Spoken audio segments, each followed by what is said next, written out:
देखिए एक फंक्शन है आपका, एक बेसिक फंक्शन को हम लोग स्टडी कर रहे हैं, छोटा सा फंक्शन है।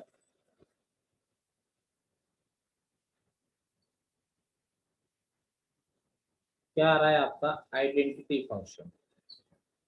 ठीक है, एक नया फंक्शन है छोटा सा, आइडेंटिटी फंक्शन। देखिए आइडेंटिटी फंक्शन क्या होता है, अगर इसके बारे में हम लोग स्टडी करते हैं तो आइडेंटिटी फंक्शन होता है कि अगर मैं मशीन के प्रोग्राम से इसको समझाता हूँ तो आइडेंटिटी फंक्शन का मीनिंग बड़ा सिंपल सा होता है। आप जो इनपुट डालोगे वही आउटपुट आएगा, यानी कि आपने अगर 1 डाला तो आपका 1 ही आएगा। अगर आपने यहाँ से 2 डाला तो भी आपका क्या आएगा? 2 ही आएगा। अगर आपने यहाँ से -1 डाला तो भी आपका क्या आएगा? -1। यानी ये जैसा इनपुट डालते हो वैसा ही आउटपुट आता है। तो ऐसा फंक्शन जो होता है वो क्या होता है? आपका आइडेंटिटी फंक्शन होता है। तो फिर इस फंक्शन को लाने की जरूरत क्या थी? नेम में मतलब एक टाइप तो हो गया ना, टाइप का मतलब टाइप तो आ ही गया ना। ठीक है, तो यानी इसको हम रिप्रेजेंट करते करते हैं f x is equal to x से। यहाँ पर तुमने x इनपुट डाला है और x ही क्या आ रहा है? आपका आउटपुट आ रहा है। तो यही तो मैं कह रहा हूँ, जो आप इनपुट डाल रहे हो वही आपका क्या आ रहा है? आउटपुट आ रहा है। यानी ये बिल्कुल भी उसके साथ छेड़छाड़ नहीं करता है। ठीक है -1.5 हो फिर। बेटा, कुछ भी हो जो डालोगे वही बाहर आएगा। ठीक है, यानी आप -1.5 डालोगे तो मैंने जब एक बात ये बोल दी कि जो इनपुट डालोगे वही बाहर आएगा, तो -1.5 ही बाहर आएगा। ठीक है, तो अब यहाँ पर इस फंक्शन को हम लोग क्या कहते हैं? आइडेंटिटी फंक्शन कहते हैं। कोई इस पर क्वेश्चन नहीं आता, पर हमको एक नॉलेज ये पता हो, ये जरूर पता होना चाहिए कि आइडेंटिटी फंक्शन क्या होता है। जो इनपुट डालोगे वही आउटपुट है। यानी इनपुट हमने x डाला तो आउटपुट भी हमारा क्या आएगा? x ही आएगा। यानी कहने का मतलब कि अगर हम लोग बात करें यहाँ पर कि जैसे डोमेन की बात करें तो डोमेन मतलब हो गया आप इनपुट क्या डाल सकते हो। तो इनपुट तो आप यहाँ पर क्या कर सकते हो? कुछ भी डाल सकते हो, 1 2 -1.5 3 कुछ भी डालिए। यानी डोमेन क्या हो गया इसका? ऑल रियल नंबर हो गया। हम लोग बात करते हैं कि इसकी रेंज क्या होती है। तो रेंज क्या है बेटा? रेंज आप जो डाल रहे हो वही बाहर आ रहा है। तो इनपुट अगर तुम ऑल रियल नंबर डाल रहे हो तो आउटपुट भी क्या आएगा इसका? तो इसका रेंज भी क्या आएगा? ऑल रियल नंबर इसका रेंज आएगा। तो जो इनपुट डाला हमने वही हमारा क्या आ गया? आउटपुट आ गया। तो ऐसे आउटपुट। समझ गए, ऐसे फंक्शन को हम लोग क्या कहते हैं? आइडेंटिटी। ये कह सकते हैं डोमेन इक्वल्स टू रेंज। हाँ, इस केस में डोमेन इक्वल्स टू रेंज है। जो भाई जो इनपुट डालना है वही तो आउटपुट आ जाना है। तो इसको इस केस में आप कह सकते हो कि डोमेन इक्वल्स टू क्या है? आपकी रेंज है। ओनली फॉर दिस केस है, ऐसे हर किसी के लिए आप नहीं कह सकते कि। ठीक है, क्लियर है? नोट कर लीजिए इसको। सर इसमें वो वाली आइडेंटिटी क्यों नहीं लगी जिसमें आपने बोला था कि जो हाईएस्ट होगी वो वाली लगेगी? आईएस मतलब? आपने करवाया नहीं था कि जैसे -1.5 टू -2 होगा तो उसमें हाईएस्ट लगेगी, जो उसके जैसे -2 लगेगी, 1 से 2 में अगर 1.1 होगा तो 1 लगेगा। बेटा वो फंक्शन ग्रेटेस्ट इंटीजर फंक्शन था ना। अब तुम बोल रहे हो कि कोई मशीन जूस निकालने वाली है तो उससे तुम बाहर कुछ और क्यों नहीं निकाल रहे? तो जो उसका काम होगा वो वही करेगा ना। वहां पर वो ग्रेटेस्ट है। अब तुम ये बोल रहे हो वो क्यों नहीं लगी, तो बेटा वो मशीन ही अलग थी ना। दोनों अलग अलग काम करती है ना, दोनों मशीन का काम ये अलग। गिवन होगी सर कि ये वाला फंक्शन लगाओ, ये वाला लगाओ। हाँ जी। ये हमें मेंशन्ड होगा कि ये वाला फंक्शन यूज करना है, यहाँ पे ये वाला करना है। नहीं तो बिना मेंशन किए कैसे करोगे आप? मेंशन तो करना पड़ेगा ना उसको कि आइडेंटिटी फंक्शन है कि ग्रेटेस्ट इंटीजर फंक्शन है, वो तो बताना पड़ेगा ना।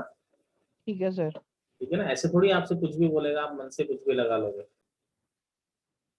देखिए इसका अगर ग्राफ बनाना है तो y इज इक्वल टू ले लेते हैं, एक ही बात है। यानी y is equal to x का ग्राफ बनाना है। तो किसी का भी ग्राफ बनाने के लिए मैंने आपको एक बेसिक तरीका बताया है। बेसिक तरीका क्या होता है? एक्स वाई, आप यहाँ पर 0 डाला तो 0 आ गया। जो इनपुट दोगे वही आउटपुट आ जाएगा। 1 डालोगे 1 आ गया, 2 डालोगे 2 आ गया, -1 डालोगे आपका क्या आ गया? -1 आ गया। तो जो इनपुट डालोगे आपका वही आपका क्या आ जाएगा? आउटपुट आ जाएगा। तो यानी अगर इसका हम ग्राफ ड्रॉ करते हैं तो 0 पे 0, 1 पे 1, 2 पे 2, -1 पे -1, तो इस तरह से जो इनपुट डाल रहे हैं वही आउटपुट आ जा रहा है। तो जो इसका ग्राफ आ रहा है आपका, ये आपका इसका ग्राफ आ जा रहा है, y equal to X line आ जा रही है। क्लियर है मेरी बात आप लोगों को? थर्ड फंक्शन के बारे में हम लोग बात, अगला फंक्शन के बारे में हम लोग बात करते हैं। इन सब के बारे में नॉलेज होनी चाहिए आपको। ये मशीन है आपकी एक्सपोनेंशियल फंक्शन। देखिए एक्सपोनेंशियल फंक्शन क्या होता है इसके बारे में हम बात करें तो इस तरह का जो फंक्शन होता है। अब आप सोच रहे होंगे सर इसमें क्या स्पेशल चीज लग रही है। देखो इसमें स्पेशल चीज क्या है, इसमें जो है सॉरी पावर में एक्स आ रहा है, यानी नीचे तो कांस्टेंट है, नीचे जो ए है ना वो कांस्टेंट है, ऊपर पावर में एक्स है, यानी इस तरह का है जैसे 2 की पावर एक्स, नीचे कांस्टेंट ऊपर वेरिएबल 3 की पावर एक्स, 1/2 की पावर एक्स। तो नीचे कांस्टेंट और अगर ऊपर वेरिएबल आ जाए तो उस फंक्शन का नाम क्या होता है, एक्सपोनेंशियल फंक्शन होता है। ठीक है। अच्छा पहली चीज रिस्ट्रिक्शन क्या है, a1 नहीं होना चाहिए। अच्छा आप बताओ भाई मैथमेटिक्स में क्या होता है, अगर मैं बोल रहा हूँ a1 नहीं होना चाहिए तो आप खुद देख सकते हो, अगर a को मैंने 1 रख दिया तो 1 की पावर x क्या हो जाएगा, 1 की पावर तो कुछ भी हो 1 ही हो जाता है ना। मेरी बात समझ रहे। Yes sir. हाँ यस सर। ये तो मैथमेटिक्स में अगर मैं बोल रहा हूँ कि a1 नहीं होना चाहिए तो भाई क्यों नहीं होना चाहिए, आप हर चीज का सबूत है, a को 1 रख के देखा तो 1 की पावर x 1 हो गया, तो x एक्सपोनेंशियल रहा ही नहीं ना, ये तो सिंपल सा एक्सपोनेंशियल फंक्शन रहा ही नहीं ये तो यानी कि a1 नहीं होना चाहिए। दूसरी बात a पॉजिटिव होना चाहिए, यानी a के अंदर जो आएगा पॉजिटिव नंबर आएगा, 1 2 3 4 5 1.2 कुछ भी आएगा पॉजिटिव आएगा। अब देखिए इस मशीन को थोड़ा और स्टडी करते हैं अपना वही बेसिक फोटो बना के थोड़ा समझने के लिए। जैसे मान लो समझने के लिए मैंने 2 की पावर x बना दिया। अच्छा अगर मैं यहाँ से 0 डालता हूँ, देखो जी x में 0 डाला, मशीन में 0 डाला, तो आप जरा देखिए क्या मिल रहा है, ये 2 की पावर x है, x की जगह 0 डाला तो क्या मिलेगा 2 की पावर 0। बेटा 2 की पावर 0 क्या होता है, 1 होता है नहीं होता है बताओ। Yes sir. किसी Yes, की भी sir. किसी की भी पावर 0 1 होता है। चलो अगला जैसे मैंने यहाँ पर 1 डाला, आप जरा देखेंगे शांति से बैठ के देखते रहिए आउटपुट क्या आ रहा है। तो 2 की पावर 1 सर हमें कांस्टेंट दिया होगा ना। मैं तो आपको डोमेन और रेंज बताने के लिए ये चीज बता रहा हूँ। ए दिया होगा ना हमें पहले से। क्या दिया होगा, ए हाँ ए दिया होगा, हाँ हाँ वो सब देगा आपको, आप परेशान मत होइए। ठीक है। जैसे यहाँ पर अगर मैं यहाँ पे 2 डालता हूँ, बेटा अगर मैंने 2 डाला तो क्या आएगा जरा आप लोग बता सकते हैं। 4। बिल्कुल सही। अगर मैंने यहाँ पर -1 डाला, ध्यान दें, अगर मैं यहाँ पर -1 डालता हूँ तो 2 की पावर भाई ऊपर -1 आएगा ना, x की जगह -1 डाल दें 0.5 तो 2 की पावर -1/2, बेटा माइनस पावर होती है तो नीचे आ जाती है ना वो आपकी, समझ रहे हैं? Yes sir. Yes sir. तो 1/2। अगर मैंने यहाँ पर -2 डाला, रुद्रा -2 डाला तो क्या होगा रुद्रा, 2 की पावर -2 क्या होगा इसका मतलब 1/4 1/4 हो जाएगा। बिल्कुल सही। तो अच्छा तुमने एक बात नोट की, तुमने 0 डाला तब भी 1 आ रहा है, तुमने 1 डाला तब भी 2 आ रहा है, तुमने 2 डाला तब भी 4 आ रहा है, तुमने -1 डाला, तुमने नेगेटिव नंबर डाला तो भी प्लस ही आ रहा है 1/2, तुमने -2 डाला तो भी प्लस ही आ रहा है 1/4। यानी तुम कुछ भी डालो आउटपुट कैसा है इसका, पॉजिटिव है कि नेगेटिव है, बोलो। पॉजिटिव। पॉजिटिव। पॉजिटिव। तो यानी तुम कुछ भी डालो आउटपुट पॉजिटिव है, तो रेंज क्या होगी 0 से इन्फिनिटी, यानी कि रेंज मतलब आउटपुट कहां से कहां तक आएगा, पॉजिटिव नंबर आएंगे, केवल नेगेटिव नंबर तुम नहीं ला सकते। ठीक है। अब अगली चीज कि डोमेन क्या होगा। -∞ to infinity डोमेन का मतलब क्या हो गया कि अंदर क्या डाल सकते हैं, भाई अंदर तो तुम पॉजिटिव नंबर भी डाल सकते हो, नेगेटिव नंबर भी डाल सकते हो, 0 भी डाल सकते हो, यानी कि तुम सभी कुछ डाल सकते हो ना। तो 1 को छोड़ के डोमेन क्या हो जाएगा इसका, ऑल रियल नंबर। क्लियर है, यानी नंबर लाइन का कोई भी नंबर डाल दीजिए, डोमेन आपका यही रहेगा। बताइए कोई प्रॉब्लम है। देखिए अब यहाँ पर एक्सपोनेंशियल फंक्शन का हम ग्राफ भी अगर देखें तो देखिए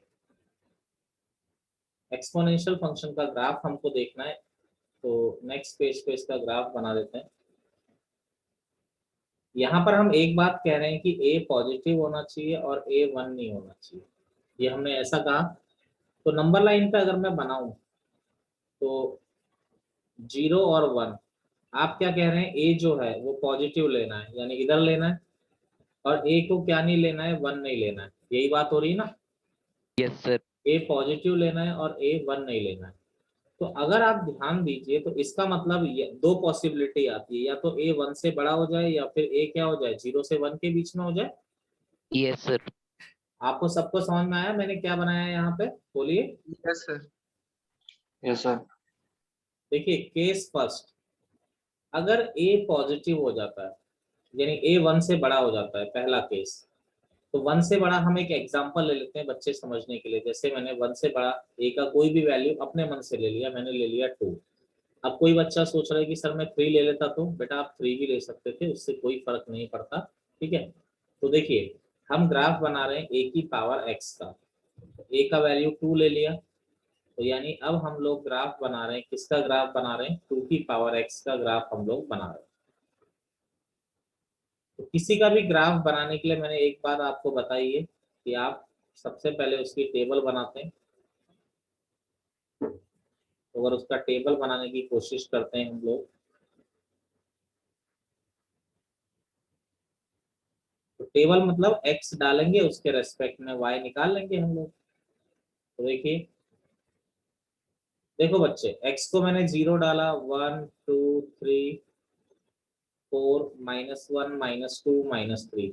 अच्छा x को 0 डाला तो 2 की पावर 0 कितना हो जाएगा बच्चा, 1 हो जाएगा। x को अगर मैंने 1 डाला, अरे ये यहाँ पे डाला तो है, तुम लोग घबरा तो नहीं रहो, x को 1 डाला तो 2 की पावर 1 हो गया ना यहाँ, यस Yes, सर। sir. तो 2 हो जाएगा।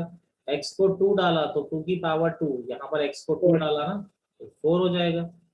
3 डालेंगे तो क्या हो जाएगा बताओगे, 8 8. 4 डालेंगे तो 16। अच्छा अगर -1 डाला तो क्या होगा, 2 की पावर -1। तनाव क्या होगा, तनाव क्या होगा, तनाव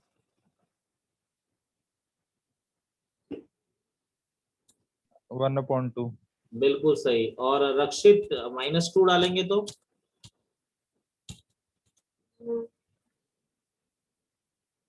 रक्षित हाँ जी सर। -2, देखो तनाव ने बिल्कुल सही बताया, -1 डालेंगे तो 1/2, -2 डालेंगे यहाँ पर तो तो सर 1/4। -3 डालेंगे तो 1/8। सबको क्लियर है ये चीज। Yes, sir.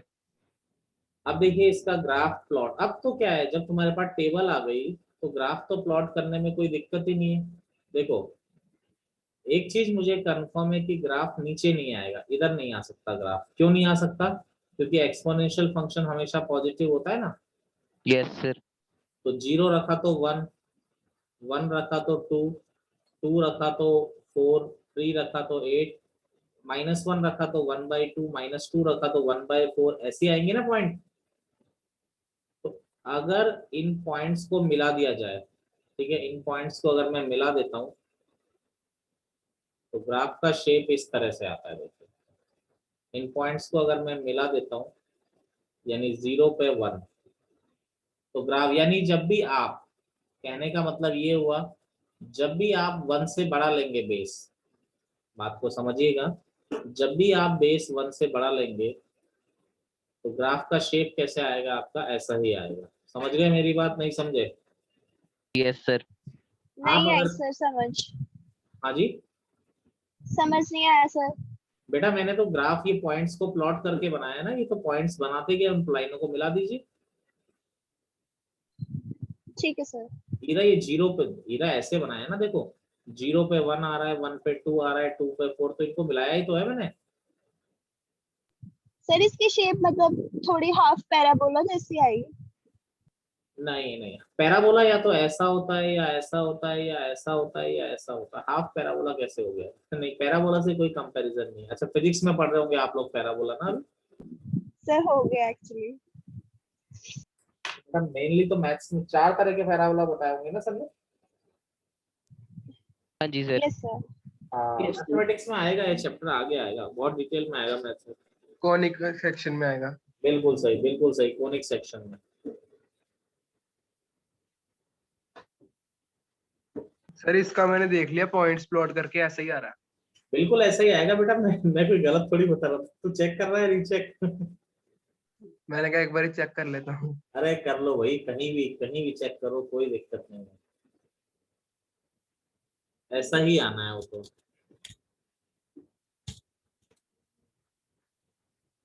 दो 200% ऐसा ही आएगा, उसके लिए परेशान मत हो। केस 2, अगर बेस 0 से 1 के बीच में आ जाए, तो अगर हम इसका ग्राफ बनाते हैं a की पावर x का। अब देखिए x जो है हमारा, इसमें अगर हम लोग बात करें तो अब a 0 से 1 के बीच में लेना है, तो अपने समझने के लिए मैं a का वैल्यू 1/2 कंसिडर कर रहा हूँ अपने समझने के लिए। तो यहाँ पर देखिए a को 1/2 रखा, तो 1/2 की पावर x, तो 1 की पावर x तो 1 हो गया, और ये 2 की पावर x ऐसा आ गया, तो y इज इक्वल टू आ गया 1/2 की पावर x। क्लियर मेरी बात? अब इसका भी, हाँ जी कोई कुछ कहना चाह रहा है, बोलिए। नो सर, यस सर बोलो। इसका भी ग्राफ प्लॉट करके देख लेते हैं हम लोग कैसा आ रहा है।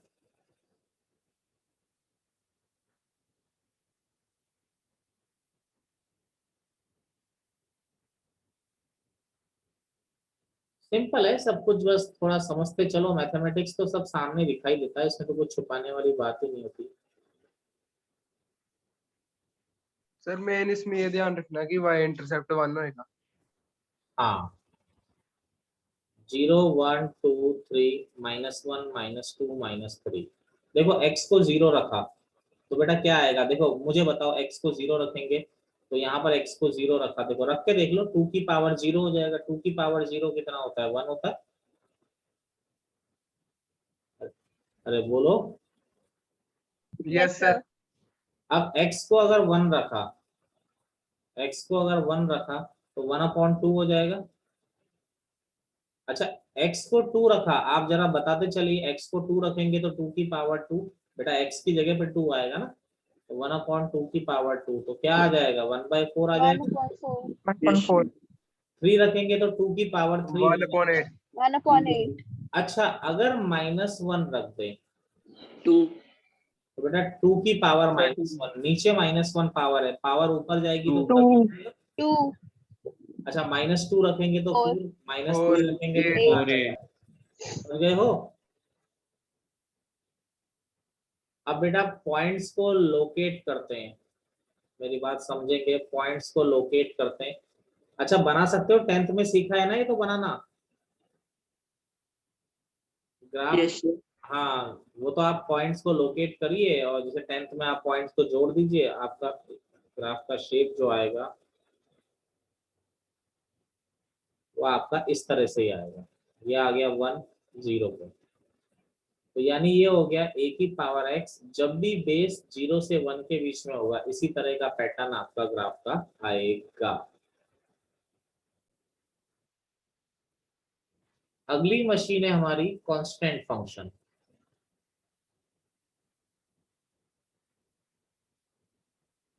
अगली मशीन है कांस्टेंट फंक्शन। देखिए कांस्टेंट मतलब क्या हो गया, कांस्टेंट मतलब ये हो गया कि आप इनपुट कुछ भी दो, आउटपुट फिक्स है, आउटपुट चेंज नहीं होगा। यानी कि मान लो कि इसको रिप्रेजेंट कैसे करते हैं, fx is equal to k से, यानी आप 1 डाल रहे हो तो भी आपका k ही बाहर निकल रहा है, आप 2 डाल रहे हो तो भी k ही बाहर निकल रहा है, आप -1 डाल रहे हो तो भी आपका बाहर क्या निकल रहा है, k ही निकल रहा है। तो यानी अगर आउटपुट चेंज नहीं हो रहा है तो उसे हम लोग क्या कहते हैं, कांस्टेंट फंक्शन कहते हैं। ठीक है, जैसे मान लो k का वैल्यू 2 होता तो आउटपुट 2 2 2 ही आ रहा है, यानी आउटपुट चेंज नहीं हो रहा। तो अगर मैं यहाँ पर बात करूं बेटा, तो रेंज क्या है मुझे बताओ, और बाहर क्या निकल रहा है, रेंज क्या है, बाहर क्या निकल रहा है, k। के और अगर मैं आपसे बात करूं डोमेन क्या है, डोमेन मतलब आप कुछ भी डालिए, R। ठीक है। तो डोमेन मतलब आप कुछ भी डालिए, आउटपुट कभी भी चेंज नहीं हो रहा है, आउटपुट क्या आ रहा है आपका, हमेशा के ही आ रहा है आपका। ठीक है, तो ऐसे फंक्शन को हम लोग क्या कहते हैं, कांस्टेंट फंक्शन कहते हैं।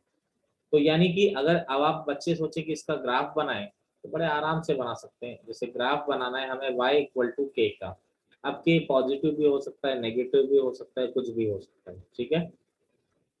तो देखिए अगर मैं इसका ग्राफ बनाने की कोशिश करता हूँ, तो मान लो जैसे मैं समझाने के लिए, जस्ट फॉर आपको एक्सप्लेन करने के लिए, जस्ट एक्सप्लेन करने के लिए के का वैल्यू मैं 4 लेके चल रहा हूँ, जैसे जस्ट एक्सप्लेन करने के लिए, ठीक है। के को 4 रखा,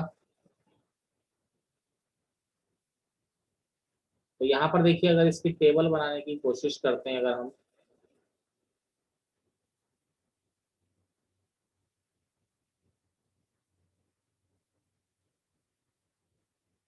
तो टेबल बनाना बड़ा आसान है, देखो। अच्छा, x को 0 डालोगे तो भी 4 ही आएगा, 1 डालोगे तो भी 4 ही आएगा, 2 डालोगे तो भी 4 आएगा, -1 डालोगे तो भी 4 आएगा, -2 डालोगे तो भी 4 आएगा। समझ रहे हो ना बात को? Yes sir. हाँ, आउटपुट तो चेंज होना ही नहीं है ना, यानी आप कुछ भी डालो 4 ही आंसर आएगा। तो कुछ भी डालो, यानी 0 डालोगे तो भी 4 आएगा, 1 डालोगे तो भी 4 आएगा, 2 डालोगे तो भी 4 आएगा, -1 डालोगे तो भी, यानी आप कुछ भी डालो 4 ही आना है ना। तो यानी ये इसका ग्राफ हो गया, समझ रहे हो? मान लो Yes, sir. के को 4 लेके चल रहे थे, तो मतलब कांस्टेंट फंक्शन मतलब क्या है कि कुछ भी डालिए आउटपुट सेम ही रहेगा, ऐसे फंक्शन को हम कांस्टेंट फंक्शन कहते हैं। छोटी सी मशीन है हमारी, पॉलिनोमियल फंक्शन। देखो जी, पॉली मतलब वर्ड से क्लियर है, पॉली मतलब बहुत सारे। देखो एक होता है, आपको शायद वर्ड का मतलब पता होगा, मोनोमियल। मोनोमियल का मतलब क्या होता है बेटा? Single term. Single single term. चलिए आप जानते हैं, बहुत अच्छी बात है। बाइनोमियल का मतलब क्या होता है? 2 टर्म्स टर्म्स। 2 टर्म्स। और पॉलिनोमियल का मतलब क्या हो गया? बहुत सारी टर्म्स। समझ गए बात को? Yes yes sir. ठीक है ना। पॉलिनोमियल मतलब जिसमें x की बहुत सारी टर्म्स आ जा रही है, वो पॉलिनोमियल फंक्शन है, ठीक है। ठीक है, उसी को हम लोग पॉलिनोमियल फंक्शन कहते हैं। जैसे अब इसको फंक्शन को हम f(x) से लिखते हैं, ये तो आप जानते ही हैं। अब जैसे जस्ट फॉर एग्जांपल यार, मैं आपको बताऊं, जैसे a0 लिखते कैसे हैं इसको जनरली? a0 x की पावर n, a1 x की पावर n - 1 a2। बेटा देख के डरो मत कुछ भी, वो बहुत आसान है, वो आपको डरा रहा है बस, कुछ नहीं है। a0 a1 a2 a3, यहाँ पर जो है a0 a1 a2 a3 up to an, ये क्या होते हैं बेटा? कांस्टेंट होते हैं। कांस्टेंट मतलब 1 2 3 4 5 जो भी होंगे। और n जो होता है, n किसको बिलोंग करता है? नेचुरल नंबर को। जैसे मैं जस्ट फॉर एग्जांपल से आपको समझाता हूँ। जैसे मान लीजिए मैंने एक लिया ax² + bx + c, ये कौन सा पॉलिनोमियल है बच्चा? देख के बताओगे? Quadratic quadratic. क्वाड्रेटिक पॉलिनोमियल है। अब मान लो ये abc है, जैसे abc की जगह अगर मैं कोई वैल्यू लिख दूं, जैसे ये आ गया 2x² - x + 5, तो ये क्या है? पॉलिनोमियल है, सिंपल। यहाँ पर बेटा जो ये n होता है ना, हाईएस्ट पावर, ये n जो होता है उसे हम लोग क्या कहते हैं? Degree of polynomial.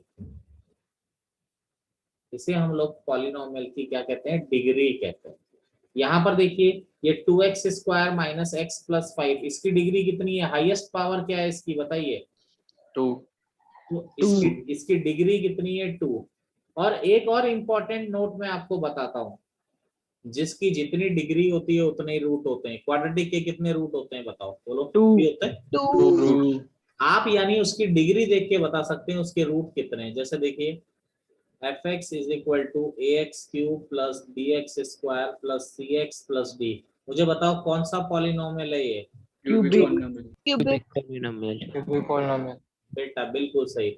इसकी डिग्री कितनी है बोलो? 3 3 तो बच्चा पार्टी, इसके रूट भी कितने होंगे? 3 3 होंगे। अगला देखिए, जैसे f(x) = 5x - 7, ये कैसा है बेटा? कौन सा पॉलिनोमियल है? Monomial linear. लीनियर। जिसकी भी पावर 1 आती है उसे हम लीनियर कहते हैं। अब मुझे बताओ इसकी डिग्री कितनी आ रही है? 1 1। इसका रूट भी कितना आएगा? 1। 1 अरे समझ गए हो? Yes yes sir sir.